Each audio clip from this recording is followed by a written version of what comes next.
যেমন ভাবা তেমনই কাজ করতে গিয়ে বাড়ি থেকে বেরিয়ে তো পড়লাম, কিন্তু এখন যে আমার মাথার মধ্যে কিলবিল করছে সব পোকারা, চিন্তা ভাবনাগুলো, যে কতক্ষণে আমি পৌঁছাবো, কতক্ষণে আমি বাড়ি ফিরবো, কতক্ষণ লাগবে আর পৌঁছাতে, আদৌ ঠিকঠাক করে পৌঁছাবো তো, আদৌ কোনো কিছু প্রবলেম হবে না তো, এই সমস্ত ওভার থিঙ্কিংগুলো, এইগুলোকে কে সরাবে?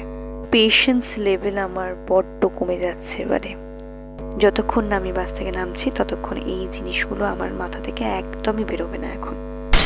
বাসের এই লম্বা সফর মাঝে মাঝে আমাকে বড্ড খিটখিটে করে তোলে, পাগল পাগল লাগে নিজেকে।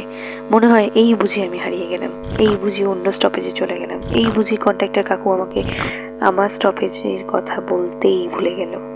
কিন্তু না, থ্যাঙ্কস টু হিম, কন্ট্রাক্টর কাকু আমাকে ঠিক সময়ে ঠিক জায়গায় অবশ্যই নামিয়ে দিয়েছে এবং পায়ে হেঁটে আমাদের গন্তব্যস্থল আর কিছুটা, আমাদের শুধু খুঁজতে হবে আদি মোহনী মোহন কাঞ্জিলাল।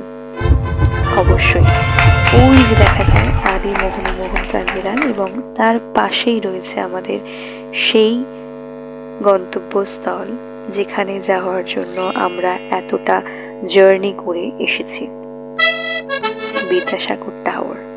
ইয়েস, এই বিদ্যাসাগর টাওয়ারকেই খুঁজছিলাম আমরা এতক্ষণ ধরে, কারণ এই বিদ্যাসাগর টাওয়ারের বাঁদিক ধরে চলে গেলেই আমরা আমাদের গন্তব্যস্থলে পৌঁছে যাব, দেজ পাবলিকেশন। ইয়েস।